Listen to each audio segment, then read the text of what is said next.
Hello दोस्तों, आज हम रेस्पिरेटरी सिस्टम का रिवीजन देखने वाले हैं। इसके अंदर हम रेस्पिरेटरी सिस्टम के जो मेन कंसेप्ट हैं उनको देखेंगे और उन कंसेप्ट के ऊपर जो पीवाईक्यू आए हुए हैं, पिछले सालों के अंदर जो क्वेश्चन आए हुए हैं उनको देखने वाले हैं। कहने का मतलब है कि आपका ये रेस्पिरेटरी सिस्टम जो चैप्टर है वो बहुत ही अच्छी तरीके से आपका कवर हो जाएगा। और क्योंकि आपको एट द एंड एग्ज़ाम के अंदर क्वेश्चन ही आने वाले हैं। आपके एग्ज़ाम के अंदर ऑब्जेक्टिव आपका एग्ज़ाम होता है, वहाँ पर आपको जो क्वेश्चन होते हैं वो क्वेश्चन ही आपको आने होते हैं। तो आपको अल्टीमेटली क्वेश्चन प्रैक्टिस बहुत ज़्यादा करनी चाहिए।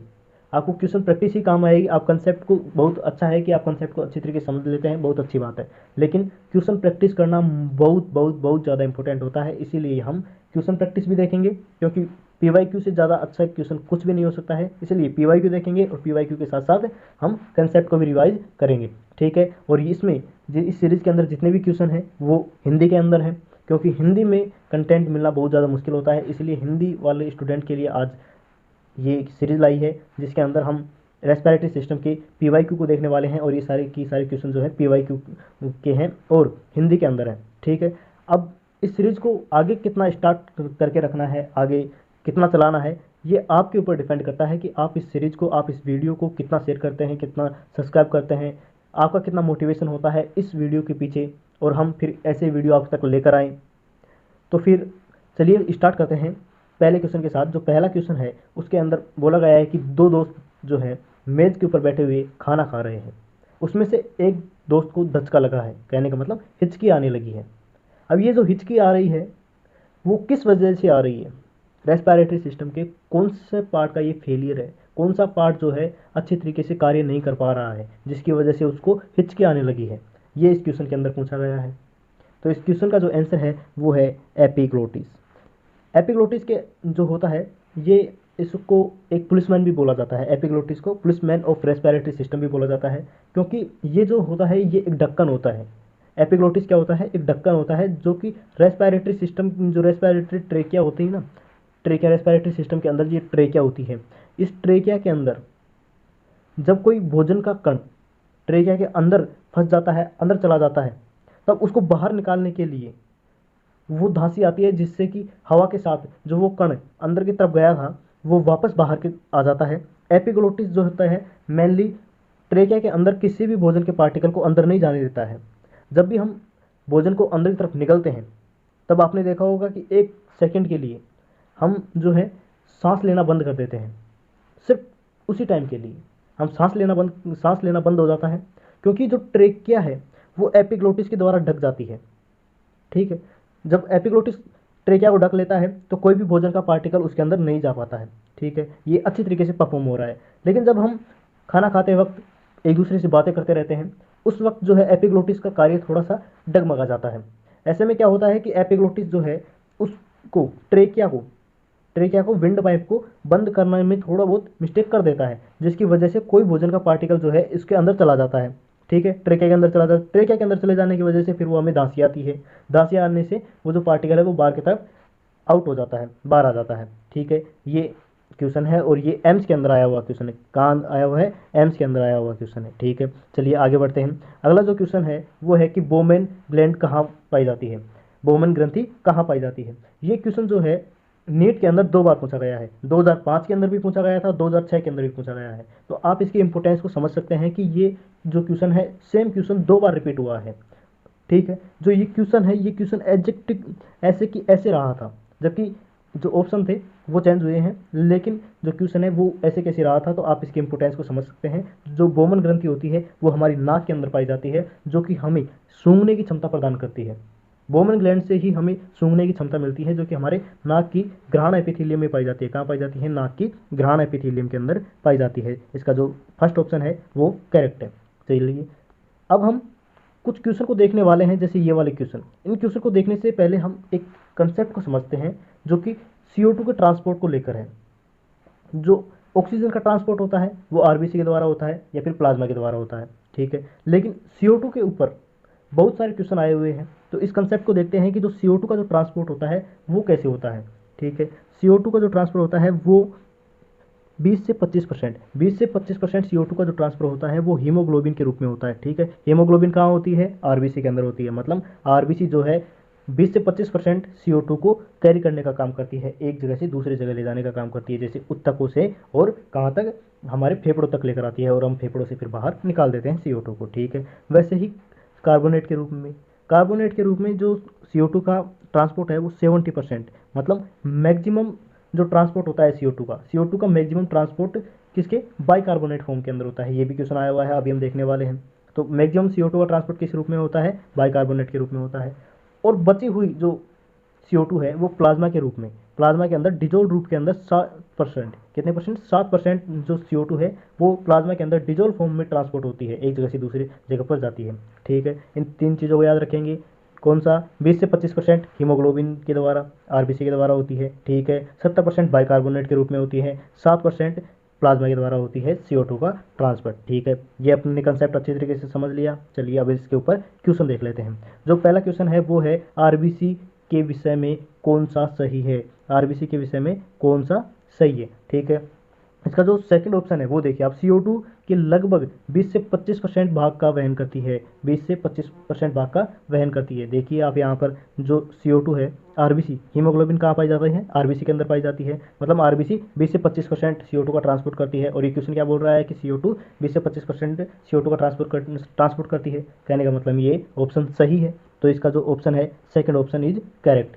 ठीक है, चलिए यहाँ तक बात हो गई। अब अगला क्वेश्चन देखते हैं। अगला क्वेश्चन क्या कहता है कि हमारी देह कोशिकाओं के भीतर बनी कार्बन डाइऑक्साइड का अधिकांश भाग फेफड़ों तक किस रूप में लाया जाता है, कहने का मतलब है ऊतकों से फेफड़ों तक CO2 का अधिकांश भाग किस रूप में लेकर आया जाता है, वो किस रूप में लेकर आया जाता है, बाइकार्बोनेट फॉर्म में लेकर आया जाता है। कौन से फॉर्म में लाया जाता है, बाइकार्बोनेट फॉर्म के अंदर लाया जाता है। देखिए आप 70% CO2 का ट्रांसपोर्ट किस रूप में हो रहा है, बाइकार्बोनेट के रूप में हो रहा है। तो इसका कौन सा ऑप्शन सही हो जाएगा, second option is correct, second option is correct. ठीक है, चलिए आगे आप कंसेप्ट देखते हैं, एक कंसेप्ट देखते हैं। उस कंसेप्ट के ऊपर आप देखिए 4 से 5 क्वेश्चन आए हुए हैं। तो इस कंसेप्ट को देखते हैं सबसे पहले। ठीक है, ये कंसेप्ट क्या है कि जो टाइडल वॉल्यूम होती है, क्या होती है, टाइडल वॉल्यूम जो होती है इसकी वैल्यू कितनी होती है, 500 ml। कितनी होती है टाइडल वॉल्यूम की, टाइडल वॉल्यूम की जो वैल्यू है वो 500 ml है। IRV कहने का मतलब है इंस्पायरेटरी रिजर्व वॉल्यूम की जो वैल्यू है वो है 2500 से 3000 ml, 2500 से 3000 ml इसकी वैल्यू है।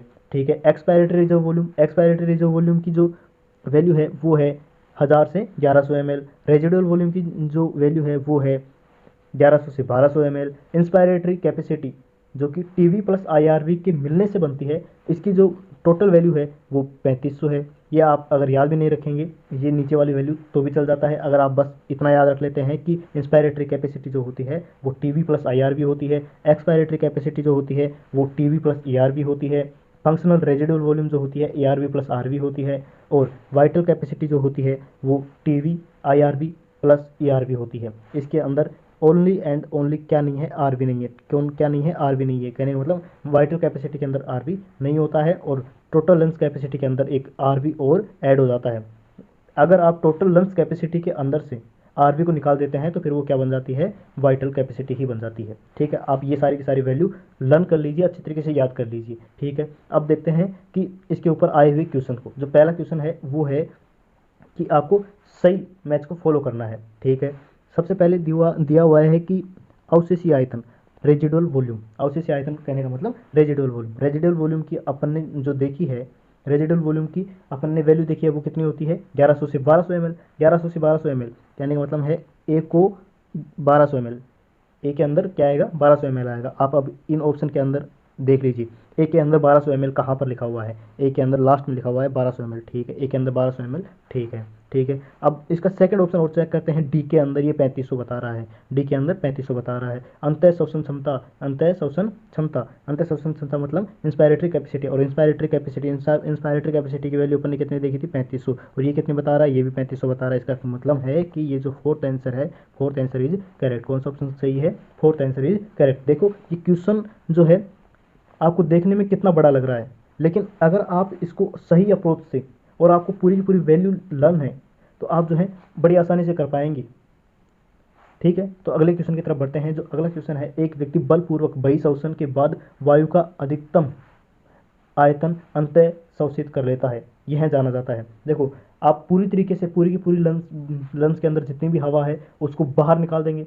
बाहर निकालने के बाद में आप जो एयर लेते हैं उसके अंदर आप सबसे पहले बाहर निकाला है वो एयर को आप अंदर लेंगे, उसको हम ERV कहते हैं। फिर आप जो सामान्य तरीके से अंदर की तरफ हवा को बाहर अंदर लेते हैं वो आप लेंगे, उसको हम टाइडल वॉल्यूम कहते हैं। फिर हम वो वाली एयर लेंगे जो कि फोर्सफुली हम अंदर की तरफ ले सकते हैं, और उसको हम क्या कहते हैं, IRV कहते हैं। तो ये जो वैल्यू है ये सारी सारी टोटल मिलकर आएगी कौन सी, वाइटल कैपेसिटी। वाइटल कैपेसिटी का कहने का मतलब है जैविक क्षमता।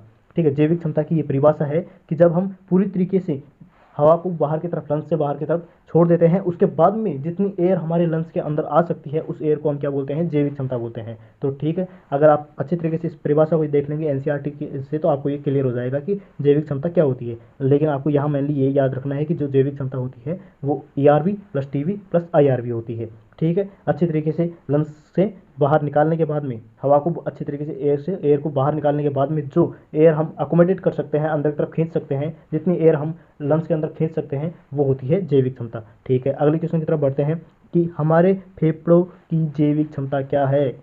फेफड़ों की जैविक क्षमता क्या है, देखो हमने यहाँ पर देखा था लास्ट के अंदर जैविक क्षमता मतलब वाइटल कैपेसिटी। वाइटल कैपेसिटी के अंदर हमने देखा था कि TV plus IRV plus ERV था। ठीक है, जबकि टोटल लंग्स कैपेसिटी के अंदर एक RV और जुड़ा हुआ था, एक RV और जुड़ा हुआ था। कहने का मतलब था कि अगर आप टोटल लंग्स कैपेसिटी के अंदर से RV को घटा देते हैं तो वहाँ पर क्या बचेगा, आपके पास वाइटल कैपेसिटी बच जाएगा।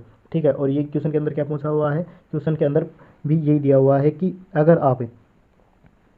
अगर आप टोटल लंग्स कैपेसिटी के अंदर से, देखो ये सेकंड ऑप्शन को देखिए आप, कि अगर आप टोटल लंग्स कैपेसिटी के अंदर से RV मतलब अवशेषी आयतन को घटा देते हैं, टोटल लंग्स कैपेसिटी के अंदर से RV को घटा देते हैं, माइनस कर देते हैं, तो आपके पास जो बचेगा वो बचेगा वाइटल कैपेसिटी। ठीक है, तो इसका जो सेकंड ऑप्शन है वो करेक्ट है। कौन सा ऑप्शन करेक्ट है, सेकंड ऑप्शन करेक्ट है। ठीक है, अगले क्वेश्चन की तरफ बढ़ते हैं। अगला क्वेश्चन जो है उसके अंदर आपको मैच करना है, एक दूसरे को मैच करना है। ठीक है, यहाँ पर जो फर्स्ट कॉलम है उसको सेकंड कॉलम से मैच करना है। सबसे पहले दिया हुआ है ज्वारीय आयतन मतलब टाइडल वॉल्यूम। टाइडल वॉल्यूम कितनी होती है, 500 से 550 होती है। ठीक है, इसको आप देख सकते हैं कि A के अंदर जो है थर्ड आएगा। तो ये दो ऑप्शन, और ये दो ऑप्शन क्या हो गए आपके इनकरेक्ट हो गए, गलत हो गए। ठीक है, अब आप देख लीजिए कि B के अंदर अंतः शोषित आयतन, अंतः शोषित आयतन जो होता है आपका वो होता है 2500 से 300 ml।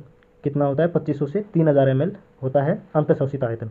मतलब बी के अंदर ए ऑप्शन आने वाला है, बी के अंदर ए ऑप्शन आने वाला है, और ये ओनली एंड ओनली किसके अंदर है, सेकंड ऑप्शन के अंदर है। तो यहाँ पर जो second option is the correct option. ठीक है, अगर आपको ये वैल्यू याद है तो आप बहुत आसानी से ये क्वेश्चन कर सकते हैं, और अगर आपको ये वैल्यू नहीं याद है तो आप इन क्वेश्चन को देख भी नहीं सकते, आप इतने बड़े क्वेश्चन को पढ़ने की नौबत भी नहीं उठाएंगे।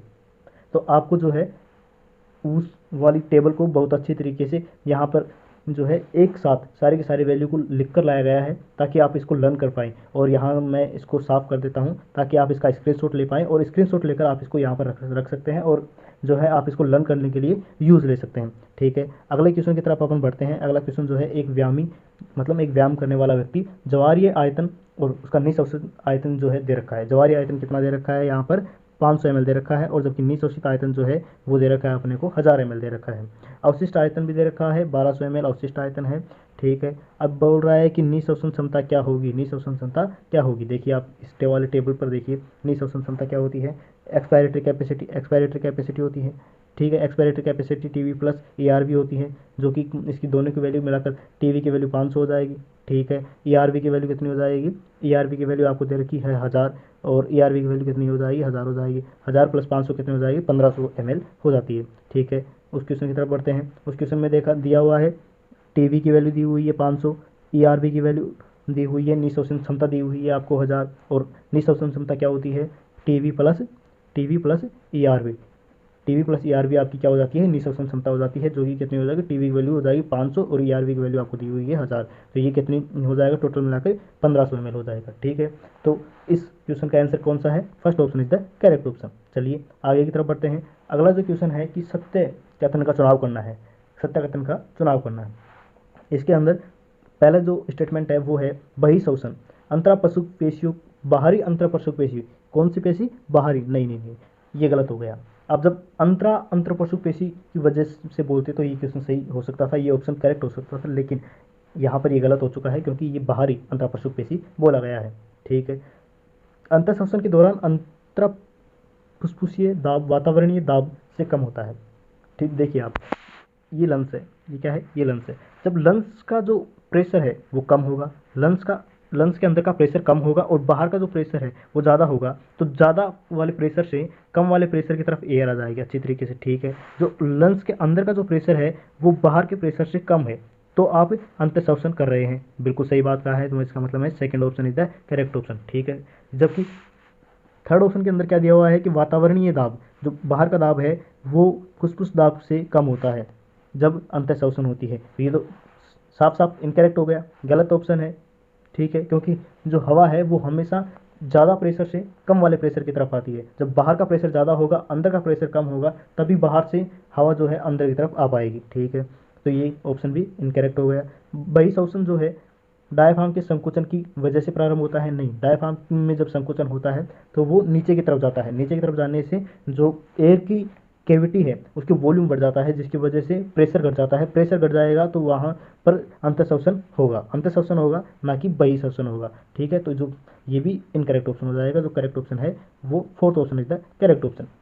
चलिए आगे की तरफ बढ़ते हैं। आगे की जो यहाँ पर एक डायग्राम दिया हुआ है, ये डायग्राम एनसीईआरटी का डायग्राम है और इसके अंदर पूछा गया है कि ए ऑप्शन क्या है, बी ऑप्शन क्या है और सी ऑप्शन क्या है, ऐसे दिया हुआ है और हर एक ऑप्शन के आगे जो है क्या दिया हुए हैं, उसके कार्य दिए हुए हैं। तो पूछना है कि कौन सा ऑप्शन के आगे कार्य सही दिया हुआ है, ठीक है। जो आप देखिए फोर्थ ऑप्शन की तरफ जाइए, इसके अंदर जो कुपिका है, क्या बोल रहा है कि सी जो है कुपिका है, जी हाँ सी कुपिका है। रंगों के विनिमय के लिए, गैसों के, रंगों के नहीं, गैसों के विनिमय के लिए एक पतली वाली संवहनीय संरचना है। जी हाँ, आप सभी जानते हैं कि जो कुपिका होती है वो गैसों के एक्सचेंज वाली एक कुपिकाएं होती हैं, ठीक है, कुपिकाएं होती हैं जो कि गैसों का एक्सचेंज करती हैं, ठीक है। ये ऑप्शन मतलब सही दिया हुआ है। चलो फर्स्ट वाले ऑप्शन की तरफ भी बढ़ लेते हैं। फर्स्ट वाला ऑप्शन क्या कहता है कि जो डी है, डी क्या है यहाँ पर, डायफ्राम है, ठीक है। डी फेफड़ों की निचला सिरा, अंतःश्वसन के दौरान डायफ्राम इसे नीचे की तरफ खींच लेता है, अंतःश्वसन के दौरान इसे नीचे की तरफ खींच लेता है, जो कि बिल्कुल इनकरेक्ट है। तो ये सारे सारे ऑप्शन जो हैं ये चारों ओर से बोल रहा है कि श्वसन नली जो होती है चारों ओर से उपास्थल छल्ले पाए जाते हैं, चारों तरफ से नहीं पाए जाते हैं, सिर्फ आगे की तरफ से वेंट्रल साइड पर ही जो है सी शेप के छल्ले पाए जाते हैं। ये छल्ले इसलिए पाए जाते हैं ताकि श्वास नली पिचके ना, ठीक है, जबकि पीछे की तरफ नहीं पाए जाते हैं ये छल्ले, तो इसलिए हम नहीं कह सकते कि ये चारों तरफ से पाए जाते हैं। चलिए फिर आगे की तरफ बढ़ते हैं अगले क्वेश्चन की तरफ। अगला जो क्वेश्चन है वो है, ऐसे लोग जो मैदानी इलाके में रहते हैं अगर लगभग पिछले 6 महीनों से रोहतांग दर्रे के निकटवर्ती क्षेत्रों में जाकर रहने लगे, तो अगर कोई व्यक्ति है जो कि सिंपल एरिया में रहता है, किसी सिटी गांव ऐसे एरिया में रहता है और अब वो सीधा पहाड़ों के ऊपर जाकर रहने लग जाए, तो उसके अंदर क्या होगा। देखो इनके ऊपर जो वहाँ पर जो है ऑक्सीजन के ऊपर जाने से क्या इफेक्ट पड़ेगा। देखो ऊपर जैसे जैसे ऊपर जाएंगे वैसे वैसे ऑक्सीजन का जो प्रेशर है वो कम होता जाएगा, प्रेशर कम होगा तो जो बंधुता है आरबीसी के साथ उसकी बाइंडिंग एफिनिटी है वो घट जाएगी।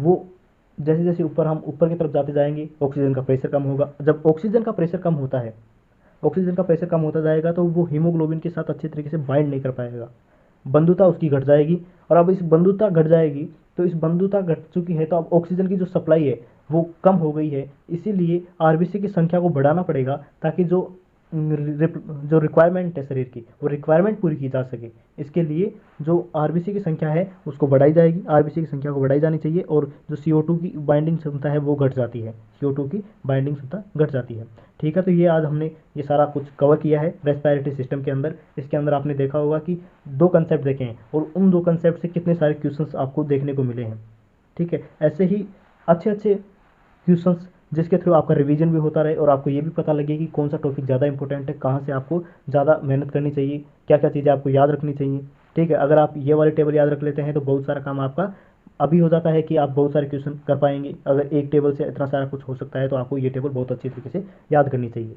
और ऐसे ही नेक्स्ट वीडियो हम आपके लिए लेकर आएँ, इसके लिए ज़रूरी है कि आप इस वीडियो पर जो है ज़्यादा से ज़्यादा चैनल को सब्सक्राइब करें, लोगों तक इसको साझा करें और मिलते हैं नेक्स्ट वीडियो में। तब तक के लिए मुस्कुराते रहिए, पढ़ते रहिए।